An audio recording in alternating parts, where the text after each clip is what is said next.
Shalom, salam damai sejahtera bagi kita semuanya, saudara-saudara sekalian dimanapun Anda berada. Tidak terasa kita sampai kepada malam yang terakhir dalam rangkaian KKR atau Kebaktian Kebangunan Rohani dengan tema kita yaitu Takutlah akan Allah dan muliakanlah Dia. Kita sudah belajar banyak hal, mengapa kita harus takut akan Allah, mengapa kita harus memuliakan Dia. Tetapi sebelum kita masuk pada pelajaran malam hari ini, mari kita membaca ayat inti selama KKR ini yang terdapat di Wahyu pasal 14 ayat yang ke-7. Wahyu 14 ayat 7 dikatakan sebagai berikut.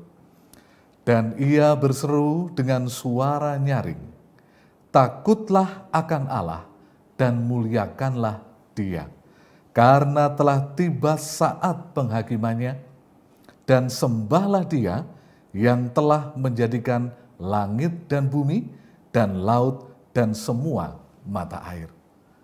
Jadi pertanyaan yang diberikan kepada kita adalah, mengapa kita harus takut akan Allah?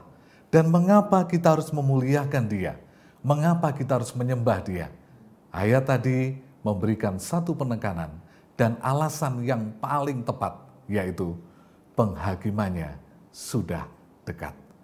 Penghakiman di dalam Alkitab memiliki dua makna yang berbeda. Yang pertama, bagi orang-orang jahat, penghakiman bagi orang-orang jahat adalah penghukuman. Tetapi bagi umat-umat Tuhan, penghakiman adalah waktu penyelamatan. Waktu di mana Tuhan menunjukkan kuasanya untuk membawa umat-umat Tuhan, menunjukkan keselamatan yang sudah Dia siapkan melalui kematiannya di kayu salib. Saudara sekalian yang terkasih dalam Tuhan, dengan kata lain, mengapa kita harus takut akan Allah? Mengapa kita harus menyembah Dia? Karena Dia ingin menyelamatkan saudara dan saya. Kita berharga di mata Tuhan. Kita ini mahal di mata Tuhan. Itulah sebabnya Dia ingin menyelamatkan kita. Tahukah saudara bahwa tubuh kita ini dirancang istimewa oleh Tuhan dan memiliki nilai atau harga. Kalau kita hitung secara uang, maka nilainya sangat mahal. Ada profesor yang berusaha untuk menghitung harga manusia, terutama fisik manusia. Berdasarkan bahan-bahan kimia yang membentuk tubuh manusia, ternyata ada banyak bahan kimia dalam tubuh kita ini. Antara lain ada karbon, ada hidrogen, ada oksigen, ada natrium, ada kalsium, sulfur, kalium, yodium, fluor, dan lain-lain. Saudara tahu betapa mahalnya tubuh jasmani kita ini? Kita lihat rinciannya secara singkat. Salah satunya adalah hemoglobin saja yang ada dalam tubuh kita ini per gramnya seharga 285 US dollar. Itu per gramnya. Insulin yang ada di tubuh kita harganya adalah 47 sekian dolar per gram. Zat empedu yang ada pada kita 12 dolar per gram. Kalogen 15 dolar per gram. Albumin 5 dolar per gram. Dan juga asam diokarbonukleat yang harganya cukup mahal ternyata. Per gramnya 78 US dollar. Sekarang, bahan yang lain yang juga ada dalam tubuh kita adalah antara lain asetat kinase. Itu luar biasa mahalnya karena per gramnya saja 8.860 US. Alkalin fosfat itu per gramnya 225 US dollar. Asam hyaluronik itu 175 dolar per gram. Asam amino juga mahal ternyata yang ada dalam tubuh kita ini. Per gramnya 12.000 US dollar. Sekarang yang paling hebat adalah ada beberapa zat yang hanya ada pada wanita saja. Pria tidak ada. Itulah sebabnya orang mengatakan wanita itu lebih mahal dari pria. Ya, lebih harus dijaga.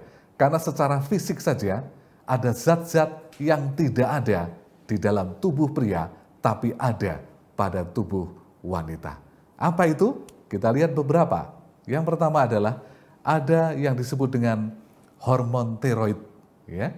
Ini harganya sangat mahal, yaitu per gramnya 8 juta US dollar.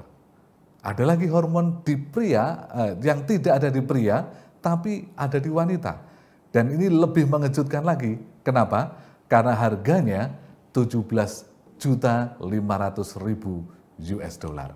Dengan kata lain, saudaraku sekalian, kalau disimpulkan, ya, seorang profesor bernama Profesor Norwich, dia adalah seorang pakar kimia dan juga ahli komputer. Dia meneliti harga-harga ini dan menyimpulkan bahwa harga fisik wanita adalah 85 miliar dolar. Betapa mahalnya Tuhan merancang tubuh kita. Betapa mahalnya Tuhan membentuk tubuh kita secara fisik, baik pria maupun wanita. Itulah sebabnya kita berharga di mata Tuhan. Itulah sebabnya Tuhan tidak mau kita binasa. Itulah sebabnya Tuhan melakukan segala cara untuk menyelamatkan kita. Bahkan malam-malam sebelumnya kita sudah pelajari Yesus yang adalah Allah rela menjadi manusia. Untuk apa? Untuk menyelamatkan kita ciptaannya. Karena kita mahal di hadapan Allah.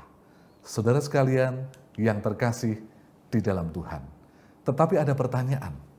Pertanyaannya adalah, kalau manusia itu mati, apakah tetap ada harganya? Apakah yang 85 juta US dollar tadi tetap ada harganya? Bisa dijual dan dihargai mahal oleh manusia di dunia ini? Saudara sekalian, oh mahal Pak Pendeta.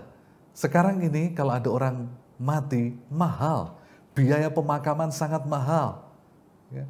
Bahkan di beberapa negara, orang-orang kaya di dunia ini dalam pemakaman. Dibuatlah makam yang luar biasa, di dalamnya diisi dengan tempat tidur mewah, di dalamnya diisi dengan furniture yang mahal, di dalamnya dilengkapi dengan TV, AC, dan sebagainya. Ya, sehingga mahal. Bahkan harta-harta benda yang dimiliki oleh orang tersebut ikut dimasukkan ke dalam kuburan. Dan itu membuat kematian menjadi sangat mahal. Tapi saudara sekalian, bagaimana dengan di Indonesia contohnya? Tidak usah jauh-jauh. Kalau kita pergi ke Bali saja. Ketika orang Bali di Ngaben, maka itu membutuhkan biaya yang cukup mahal. Puluhan juta diperlukan. Itulah sebabnya orang takut untuk mati. Kenapa? Karena mati pun mahal. Ya, bahkan biaya pemakaman yang paling terkenal di dunia ini adalah pemakaman raja pop dunia ketika itu, yaitu Michael Jackson. Michael Jackson, biaya pemakamannya menghabiskan 1,5 miliar. Dan peti matinya harganya 250 juta. Tetapi saudaraku sekalian, ternyata ketika tubuh kita, fisik kita telah mati, harga-harga tadi tidak ada. Yang ada adalah bahaya yang ditimbulkan oleh tubuh kita. Apa itu? Yang pertama, bau busuk yang menyengat menyebabkan terganggunya paru-paru kita, ginjal, dan juga hati. Kemudian, penularan penyakit melalui cairan yang dari mayat juga sangat rentan. Itulah sebabnya seringkali kita melihat orang-orang yang mati segera dimakamkan, apalagi dengan penyakit tertentu. Kenapa? Karena cairan yang keluar dari tubuh mayat tersebut akan sangat berbahaya bagi manusia. Penyakit yang lain yang ditimbulkan, contohnya diare, malaria, infeksi luka, tetanus, mata jereng, bengkak, degradasi sel darah merah, dan sebagainya. Saudaraku sekalian, dengan satu kata kita simpulkan, saudaraku sekalian, ketika tubuh kita yang mahal ini mati, nilainya hilang. Tidak ada nilainya. Orang tidak mau membawa mayat kita. Orang tidak mau menyimpan mayat kita. Nilainya sudah hilang, bahaya yang muncul. Mari kita membuka satu ayat yang terdapat di dalam Mazmur 146 ayat 4. Mazmur 146 ayat 4. Jika saudara memiliki Alkitab di rumah, kita akan baca bersama-sama. Dikatakan sebagai berikut. Apabila nyawanya melayang, ia kembali ke tanah. Pada hari itu juga lenyaplah maksud-maksudnya. Saudara sekalian, ketika nyawa kita melayang, ketika kita mati, semua rencana-rencana kita, semua planning kita yang sempurna, yang baik, ternyata melayang. Tidak ada lagi. Dan tubuh kita, dikatakan dalam ayat ini, kembali kepada tanah. Saudaraku sekalian yang terkasih di dalam Tuhan, nilainya benar-benar tidak ada. Ya, siapapun kita, seganteng apapun, secantik apapun, sehebat apapun, sepandai apapun, ketika kita kembali kepada tanah, tidak ada nilainya. Sehebat apapun rencana kita, sehebat apapun planning kita untuk bahkan pekerjaan Tuhan, untuk anak-anak, untuk keturunan kita, ketika kita mati, kita tidak punya nilai di hadapan manusia, karena kita kembali kepada tanah. Baik, saudara sekalian, sekarang kita akan membaca ayat yang sangat bagus sekali yang terdapat dalam Pengkhotbah 9 ayat 5. Bagi saudara yang punya Alkitab, kita baca Pengkhotbah 9 ayat yang ke-5. Dikatakan sebagai berikut. Tetapi orang yang mati tidak tahu apa-apa. Tak ada upah lagi bagi mereka. Bahkan kenangan kepada mereka lenyap. Kita lihat, tidak tahu apa-apa lagi. Semua kenangan yang indah hilang. Tidak dapat diingat lagi. Kita tidak bernilai. Roma 6 ayat 23. Satu ayat yang sangat luar biasa. Sebab upah dosa ialah maut. Maut, kematian yang kekal. Itulah yang menjadi upah bagi orang-orang berdosa. Celakanya, Roma 3 ayat 23, kita semua adalah orang-orang yang penuh dosa. Tidak satupun dari kita yang tidak berdosa. Siapapun, pendeta, orang tua, anak-anak, pemerintah, semuanya orang berdosa. Dikatakan di dalam Roma 3 ayat 23, karena semua orang telah berbuat dosa dan telah kehilangan kemuliaan Allah. Kita lihat, semua orang telah berbuat dosa. Siapapun keturunan Adam telah berbuat dosa. Dan upah dosa adalah maut. Itulah sebabnya, saudara sekalian, mengapa kita perlu menyembah Allah? Mengapa kita perlu memuliakan Allah? Kenapa? Karena kita tidak ada harganya. Karena kita kalau mati, tidak ada apa-apa. Ya. Tapi ada orang mengatakan begini, tenang Pak Pendeta, saya kan masih muda, hidup masih panjang, masih lama akan mati. Ya. Jangan menakut-nakuti kami orang muda untuk mati, masih panjang waktunya. Tetapi kita akan melihat sebuah survei yang dibuat dan dicatat dan diumumkan oleh Perserikatan Bangsa-Bangsa, Voice of America 27 September 2009, menunjukkan satu statistik yang mengejutkan. Angka kematian seluruh dunia tahun 2008 ya, 66 juta. Itu angka yang cukup banyak. Dari 66 juta itu, 36 juta karena kelaparan, bencana alam, kurang gizi. 18 juta karena usia tua, dan perhatikan orang-orang muda, 12 juta usia muda. Jadi tidak ada alasan mengatakan saya masih muda, saya masih punya umur yang panjang. Ternyata kematian tidak mengenal usia. Ya, semuda apapun, bahkan masih kecil pun bisa mati. Dan saudaraku sekalian, apa penyebab kematian orang muda? 8 juta karena perang, karena HIV, dan lain-lain, dan 4 juta karena kecelakaan. Nah, kita melihat betapa tidak berartinya kita ini. Tetapi ada kabar baik. Apa kabar baiknya? Kalau kabar buruknya adalah sebab upah dosa ialah maut, tetapi kabar baiknya adalah tetapi karunia Allah ialah hidup yang kekal di dalam Kristus Yesus Tuhan kita. Bukankah ini kabar baik? Memang semua orang telah berbuat dosa. Saya dan saudara telah berbuat dosa. Memang sebagai akibat dosa, saya dan saudara pada waktunya nanti akan mati. Memang pada akhirnya, kalau tidak ada penebus, kalau tidak ada juru selamat, kita akan binasa selama-lamanya. Tetapi ayat kita hari ini memberikan kabar baik. Apa kabar baiknya? Kasih karunia Allah adalah kehidupan kekal. Dan kehidupan kekal itu hanya ada pada Yesus. Saudaraku sekalian yang terkasih dalam Tuhan, satu ayat yang lain yang perlu kita baca dalam Yohanes pasal 11 ayat 25. Yohanes pasal 11 ayat 25. Dikatakan bagaimana?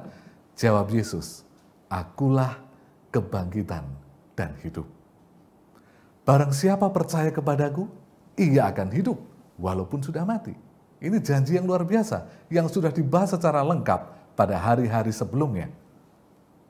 Tetapi bagaimana caranya supaya kita ketika kita mati dibangkitkan kembali, dihidupkan kembali, supaya kasih karunia Allah itu menjadi bagian kita. Bagaimana caranya? Caranya adalah lahir kembali. Saya yakin kita tidak pernah melupakan tanggal lahir kita. Kita ingat, bahkan seringkali kita rayakan tiap tahun. Tetapi berapa banyak pun ulang tahun yang kita lakukan, itu tidak akan membuat kita layak di hadapan Tuhan. Itu tidak akan membuat kita diselamatkan. Satu hal yang harus kita lakukan adalah lahir kembali. Lahir kedua kali. Yohanes 3 ayat 3, Yesus mengatakan sebagai berikut. Yohanes 3 ayat 3 dikatakan sebagai berikut. Yesus menjawab katanya, aku berkata kepadamu, sesungguhnya jika seorang tidak dilahirkan kembali, ia tidak dapat melihat kerajaan Allah. Ini dia. Ya. Apa yang perlu? Lahir kembali. Kenapa harus lahir kembali? Tanpa lahir kembali, saya dan saudara tidak dapat melihat kerajaan Allah. Tetapi seperti Nikodemus yang bingung pada waktu itu. Bagaimana caranya lahir kembali? Sudah tua. Ya. Sudah umur 50, 60. Mau masuk lagi bagaimana ke rahim ibu? Tetapi Yesus sedang berbicara tentang kelahiran secara rohani. Bagaimana caranya lahir kembali? Yesus melanjutkan di ayat yang kelima, Yohanes 3 ayat 5. Yesus berkata begini, jawab Yesus, aku berkata kepadamu, sesungguhnya jika seorang tidak dilahirkan dari air dan roh, ia tidak dapat masuk ke dalam kerajaan Allah. Ternyata Yesus sedang berbicara kepada Nikodemus, kepada saya dan saudara saat ini, kelahiran rohani. Kelahiran rohani yang dilambangkan dengan baptisan, yang dilambangkan dengan keluar dari air. Karena baptisan artinya dari kata baptiso, masuk ke air, keluar dari air. Ya. Tapi kalau masuk ke air, nggak keluar lagi, itu namanya kelelep, ya, mati. Tetapi baptisan adalah masuk ke air dan keluar lagi. Melambangkan saya mati dalam dosa dan saya dibangkitkan kembali oleh Yesus dalam kehidupan yang baru. Nah, mari kita lihat, saudaraku sekalian, secara fisik kita mengikuti teladan Yesus, dibaptiskan. Dan pada waktu itu, kita jika benar-benar bertobat, kita dilahirkan dalam roh. Itulah kehidupan yang baru. Yesus adalah teladan kita. Sebagai orang Kristen, tentu saja Yesus adalah teladan kita. Kalau ada orang mengatakan saya Kristen tapi nggak mengikuti teladan Yesus, yaitu bukan Kristen. Ya. Ada satu ayat yang sangat penting dalam 1 Yohanes 2 ayat 6. 1 Yohanes 2 ayat yang ke-6. Apa dikatakan di sana? Ayat ini sangat bagus bagi kita orang-orang yang mengaku pengikut Yesus.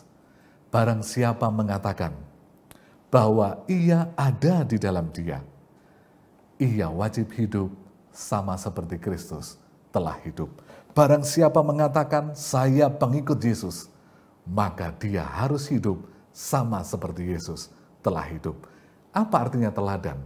Mengikuti jejak apa yang dilakukan Yesus. Itulah teladan. Kalau Yesus dibaptiskan, maka kita harus dibaptiskan seperti Yesus. Kalau Yesus mencuci kaki murid-muridnya, saya dan saudara mengikuti teladannya, mencuci kaki satu sama lain. Kalau Yesus beribadah pada hari Sabat, yang sudah kita bahas pada malam-malam sebelumnya, kita pun juga harus mengikutinya, beribadah dan memelihara kekudusan hari Sabat. Kalau Yesus tidak makan binatang haram, kita pun sebagai pengikutnya tidak boleh mengkonsumsi semua binatang yang haram dan semua makanan yang berbahaya bagi tubuh kita. Itulah artinya mengikuti teladan Yesus. Apa teladan Yesus dalam baptisan? Mari kita lihat di dalam Matius pasal yang ketiga ayat 13. Matius pasal 3 ayat 13 dikatakan bagaimana? Mari kita buka Alkitab kita, saudara di rumah. Dikatakan begini, maka datanglah Yesus dari Galilea ke Yordan kepada Yohanes untuk apa? Untuk dibaptis olehnya. Apa artinya? Yesus datang kepada Yohanes untuk dimasukkan ke dalam air dan diangkat keluar dari air, dibaptiskan olehnya. Bukankah Yesus tidak pernah berbuat dosa? Untuk apa dia dibaptiskan? Bukankah Yesus tidak pernah berbuat salah? Untuk apa dia dibaptiskan? Saudaraku sekalian, itulah sebabnya Yohanes katakan begini, ayat yang ke-14. Akulah yang perlu dibaptiskan olehmu, Yesus, dan mengapa engkau datang kepadaku? Ya, kita lihat beberapa alasan penting dalam baptisan. Yang pertama, mari kita tetap konsentrasi pada Matius pasal 3. Ayat yang ke-15 dikatakan sebagai berikut. Biarlah hal itu terjadi karena demikianlah sepatutnya kita menggenapkan kehendak Allah. Kalau begitu, saudaraku sekalian, mengapa saya dan saudara harus dibaptis? Jawabannya adalah mengikuti teladan Yesus, menuruti kehendak Bapa. Baptisan adalah mengikuti kehendak Bapa. Itu bukan syarat dari satu gereja. Itu bukan peraturan dari satu gereja. Baptisan adalah mengikuti teladan Yesus, menuruti perintah Allah. Kita lihat betapa pentingnya. Dan bukankah Yesus katakan dalam Yohanes pasal 14 ayat 15, jika engkau mengasihi aku, turutilah segala perintahku.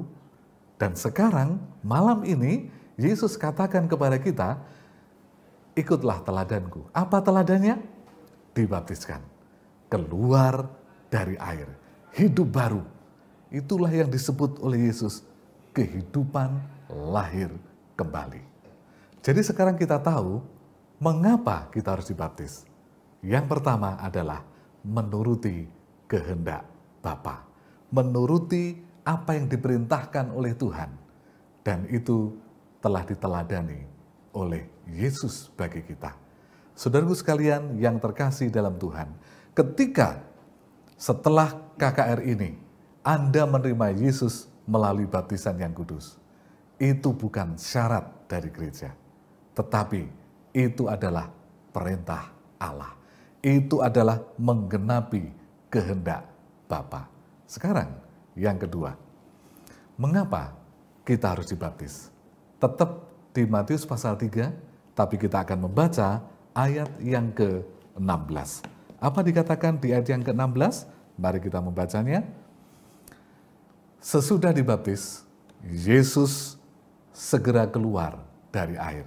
Kita lihat, baptisan artinya masuk ke air, keluar dari air. Dan apa yang terjadi setelah keluar dari air? Kita perhatikan ayat ini. Dan pada waktu itu juga langit terbuka. Dan Yohanes melihat Roh Allah seperti burung merpati turun ke atasnya.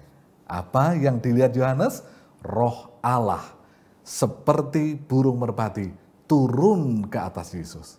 Roh Kudus mengurapi Yesus. Kalau begitu, apa aplikasi bagi kita?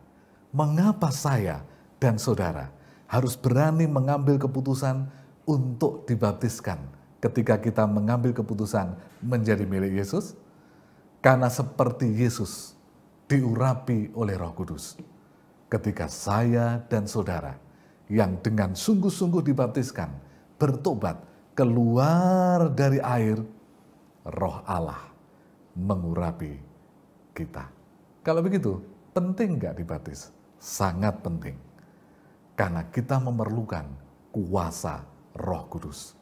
Tanpa Roh Kudus, kita tidak dapat bertahan dalam kebenaran. Mari kita lihat satu ayat yang sangat penting tentang Roh Kudus ini. Dalam Yohanes pasal 14 ayat 26 dikatakan sebagai berikut. Yohanes 14 ayat 26. Tetapi penghibur, yaitu Roh Kudus, yang akan diutus oleh Bapa dalam namaku, dialah yang akan, perhatikan, apa yang dilakukan Roh Kudus? Dialah yang akan mengajarkan segala sesuatu kepadamu, dan akan mengingatkan kamu akan semua yang telah kukatakan kepadamu. Saudara sekalian, apa yang dilakukan Roh Kudus? Mengingatkan kita. Apa yang diingatkan? Semua yang dikatakan Yesus. Semua yang tertulis di dalam Alkitab dapat diingatkan. Dan kita boleh melihat betapa besarnya kuasa Tuhan melalui tuntunan Roh Kudus. Saudara sekalian, dan alasan yang ketiga, mengapa saya dan saudara harus dibaptis? Di ayat yang ke-17 dikatakan, lalu terdengarlah suara dari sorga yang mengatakan, inilah anakku yang kukasihi, kepadanyalah aku berkenan. Apa yang terjadi? Allah mengumumkan kepada alam semesta, Yesus adalah anaknya. Kalau begitu, apa yang akan terjadi ketika saya dan saudara dibaptiskan pada waktu bertobat? Allah akan mengumumkan kepada alam semesta bahwa saya dan saudara anak-anaknya yang dikasihinya. Yesus akan mengumumkan kepada alam semesta bahwa saya dan saudara adalah miliknya. Itulah sebabnya mengapa kita harus takut akan Dia. Mengapa kita harus memuliakan Dia. Mengapa kita harus menyembah Dia. Kenapa? Karena Dia mengasihi kita. Dia ingin menyelamatkan kita. Itulah sebabnya Dia ingin kita meneladani Dia, dibaptiskan. Agar apa?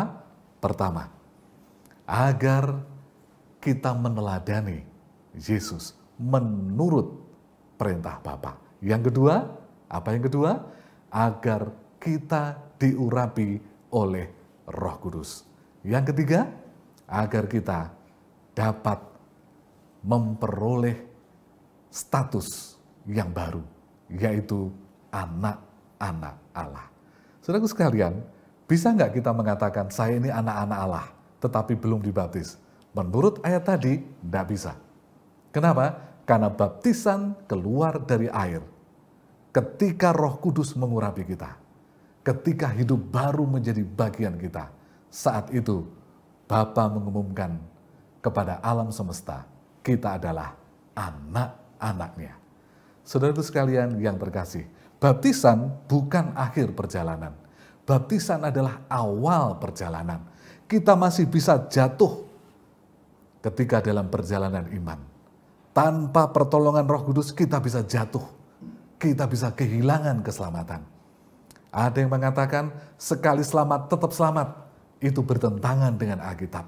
Karena Alkitab dengan jelas memberikan pelajaran pada hari ini. Baptisan bukan akhir perjalanan, tapi awal perjalanan bersama Yesus. Bagaimana supaya tetap menjadi milik Tuhan sampai selama-lamanya? Izinkan Roh Kudus bekerja di dalam hidup kita ini. Teladani Yesus, jadilah anak-anak Allah. Bagian terakhir, saudara sekalian, ada sebuah pertanyaan yang muncul. Pertanyaannya adalah, saya sudah dibaptis Pak, saya sudah diselamkan. Tetapi haruskah ketika saya mengetahui banyak hal, saya harus dibaptiskan kembali? Saudara sekalian, ternyata baptisan tanpa pertobatan bukan baptisan. Itu mandi di depan umum. Baptisan tanpa perubahan hidup, itu juga mandi di depan umum. Tidak ada arti rohaninya. Baptisan tanpa disertai pengetahuan kebenaran firman Tuhan, itu juga mandi di depan umum. Tidak ada makna rohaninya. Kalau begitu, bolehkah dibaptis lagi? Kisah 19 ayat 2-6. Kisah 19 ayat 2-6. Ringkasannya, dikatakan begini. Ketika orang-orang datang dan mendengarkan pengajaran rasul-rasul, kemudian mereka ingin untuk dibaptiskan kembali. Pertanyaannya, kami dulu belum tahu. Kami sudah dibaptis dengan baptisan Yohanes. Setelah mereka mengerti akan kebenaran, mereka katakan, bolehkah kami dibaptis kembali? Dan jawabannya adalah, boleh. Kenapa? Karena baptisan tanpa pengetahuan akan kebenaran, itu bukan baptisan. Baptisan tanpa pertobatan, bukan baptisan. Jika saudara pernah dibaptiskan, tetapi pada waktu itu belum tahu apa-apa, dan sekarang baru tahu, dan sekarang mau menerima Yesus sebagai kebenaran sepenuhnya, berikan dirimu dibaptis. Karena Yesus mengasihi Anda dan ingin menyelamatkan Anda. Kolose 3:10, Kolose 3:10, dan telah mengenakan manusia baru yang terus-menerus diperbarui untuk memperoleh pengetahuan yang benar menurut gambar haliknya. Karena malam ini adalah malam panggilan bagi saudara-saudara, saya ingin memberikan sebuah kisah yang terjadi pada Perang Dunia yang kedua. Ada banyak kisah di Perang Dunia kedua, tetapi kisah ini sangat menarik. Ketika suatu desa diserang oleh musuh, ketika granat meledak di mana-mana, ketika rumah-rumah terbakar dan banyak orang terkena peluru menyasar. Ada seorang ayah dan anaknya yang masih gadis kecil. Mereka berlari dengan secepat-cepatnya untuk meninggalkan wilayah itu. Tetapi karena desingan peluru di mana-mana, mereka tidak bisa keluar. Saking takutnya, gadis kecil ini pun digendong. Dan sang ayah berlari dengan cepat sambil menghindari api, sambil menghindari peluru, sambil menghindari ledakan granat di mana-mana. Pada suatu ketika, sampailah mereka di tepi sebuah parit. Tetapi parit itu sangat gelap dan tidak tahu betapa dalamnya. Yang kelihatan adalah gelap. Apa yang dilakukan ayah ini? Dia katakan kepada anaknya, anakku, papa akan turun terlebih dahulu, akan melompat terlebih dahulu. Nanti setelah papa sampai di dalam, kamu melompat, papa akan menangkapmu. Dan benar, sang ayah melompat ke dalam parit yang ternyata cukup dalam. Dan ketika sampai di dasar parit, dia berteriak, anakku lompat sekarang, papa akan menangkapmu. Tetapi karena sang gadis ini tidak dapat melihat ke bawah, ayahnya tidak kelihatan, maka gadis ini ketakutan dan berkata, papa nggak kelihatan, nanti kalau saya melompat, nanti saya kena batu, nanti saya jatuh, nanti saya mati bagaimana? Tetapi ayahnya dengan keras katakan, lompat sekarang.